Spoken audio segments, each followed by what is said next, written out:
Hello，大家好。那我们今天要来开箱下一台笔电哈。那今天的客人很特殊哈，那他是以前我们一起在追星认识的一个大哥。哦，那他对我人生的开导啊，算是很有帮助的一位贵人呐。好，那包含我这间公司的名字也是请他帮我命名的。对，所以蛮珍惜这一段缘分的啦。哦，那他这个是他女朋友要的一台笔电。好，那我们这一次的这个型号呢是这个 Modern 15H AI CEMG 尾数是023TW 的笔电。因为它有做一些特殊的用途，它有指定说它 CPU 要 i7 等级的规格。那我们就觉得说现在 Core Ultra 的内显也蛮强的。那就是帮他挑那种 Core Ultra，就是等级 Ultra 7的等级给他。不过记忆体的部分，他有要求说希望大一点，所以这边我们帮他准备了2条美光的 D5 5600 16G 2条这样子。那我们等一下会帮他改上去 ，OK。好，那我们就先直接开箱了，先把微星的这个封条切开。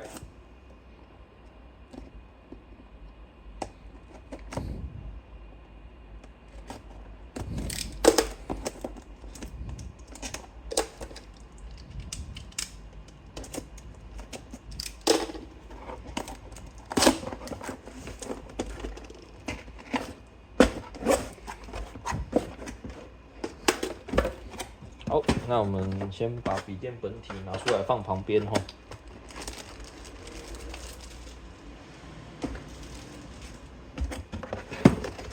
那我们这边可以看到呢，这是它的保固的说明书，然后这边是它的变压器，那它这个变压器比较特别，来我们看一下，这边是台达电做的，那它的是19伏4.74安培，总共90瓦，瓦数吃比较重一点啦，就不是之前的65瓦，是有点糊掉，这样子 ，OK， 好，那这个是19伏4.74安培。那笔电的头呢，基本上就是一般微星后期在用的这种带针式的 ，OK。好，这边就是一般的那个线啊，它这种就是低于120瓦的，原则上都是使用米老鼠的线材啦。OK， 好，我们这个就先放旁边哈。好，那我们就一样简单看一下它的 I/O 配置哈，看完我们再来加记忆体。我们可以看到呢，这个是2个 Type A， USB Type A， 然后这边是它的那个小张的读卡机，那这边是它的充电的位置，然后一个 HDMI， 再一个 Type A、Type C， 然后这个是耳机麦克风，电源指示灯 ，OK， 好，我们把笔电先拿出来，先看一下它的正面了。那我们可以看到呢，它这个是搭载现在 Core Ultra 7的，它这个内显提升蛮多的啦。OK， 那这边视讯镜头，那这边就 15.6 的键盘。好，那就先把它的记忆体先拆开咯。好，那我们就来帮客人把记忆体加上去哈。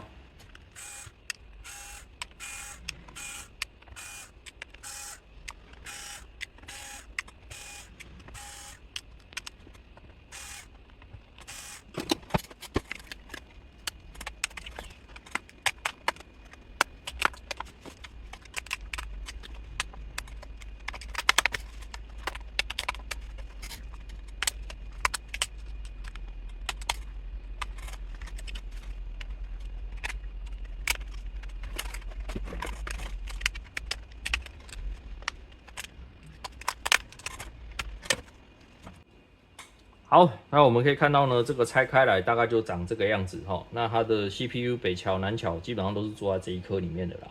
然后就是一个导管因为它这个热量比较高一点啦，所以它是用双风扇的方式。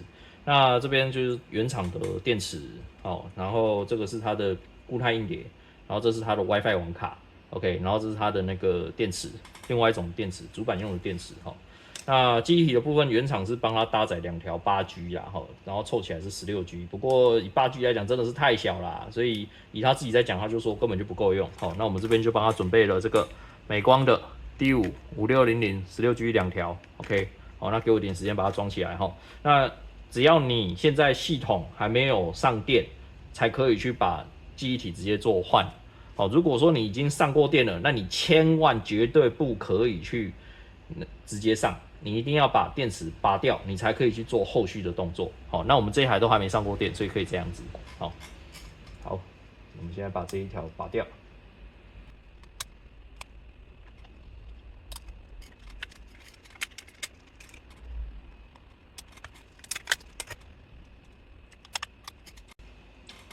好 ，OK， 那我们就直接把它上系统。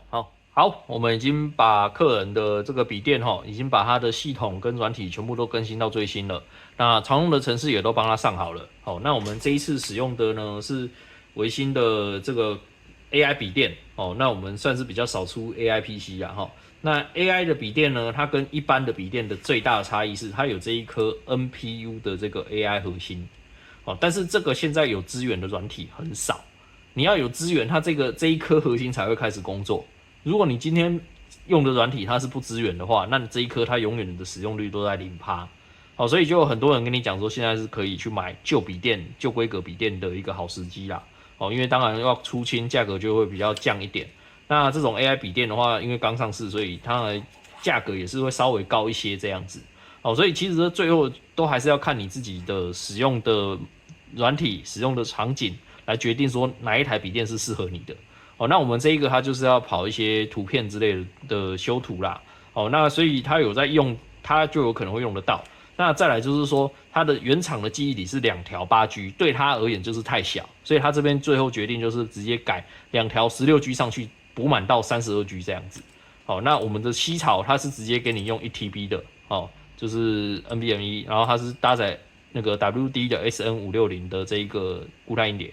也不会到太差啦。那其实我觉得这一台它就是提升蛮多的，是它的 CPU 的内显。它的内显真的是做到还不错啦。要玩一些游戏，我也曾经看过一些 demo， 我觉得跑起来算流畅。只是说，当然它还是没有办法跟 NVIDIA 的显卡比啦。所以你还是要先确定好说你使用的软体，它支援性，它有特别强调说它要吃哪一家的显卡。如果他跟你讲 A 加，或者是他跟你讲 N 加，那你就这种 Core Ultra 就不一定适合你。那我们这个消费者他是自己斟酌过后，他是觉得说，这个可以符合他的需求。那我们也在他的预算之内这样子。最主要还是预算啦，只要能够符合你的预算，然后你又能够接受它的缺点，那我觉得就没啥太大问题啦。OK， 那我们这个笔电呢，它还有一个地方就是做这个视讯镜头，它有这个实体开关可以拨。那这样我就是可以开关这样子，比较注重隐私啦。那我们现在新的笔电的键盘呢，都会有这一个 Copilot 键。你只要按这个键，你就可以呼叫 AI 出来，然后去做一些事情。那这个 Core Ultra 的笔电 NPU 啊，虽然现在支援的软体还是偏少，但是不代表说它就永远没有用处哦。你以后下一代的东西如果一直出来，说不定这些东西就马上就可以用处。所以你也不要觉得说这种笔电就没有用，那个只是因为现在2024年的这个时间点能够使用的软体还不够多啊。未来的25、26年或27年，你再给 AI 发展一段时间，它会变什么样，没有人知道。所以就是你先自己看看说你自己的手头上预算。如果现阶段你觉得那个东西对你不重要，那你就是去找旧版的这些旧规格的电脑来买。如果你觉得这个可能对你以后蛮重要的，那你就要去找新规格的笔电来买了。OK， 那我们现在就是正处于一个交地期的状态，所以每个消费者可能要自己斟酌一下，哪一种类型的笔电是最适合你，然后你又能够接受它的缺点，那这样就没啥问题了。OK， 好，那讲了那么多就都差不多啦。好，那今天影片就先这样啦，谢谢。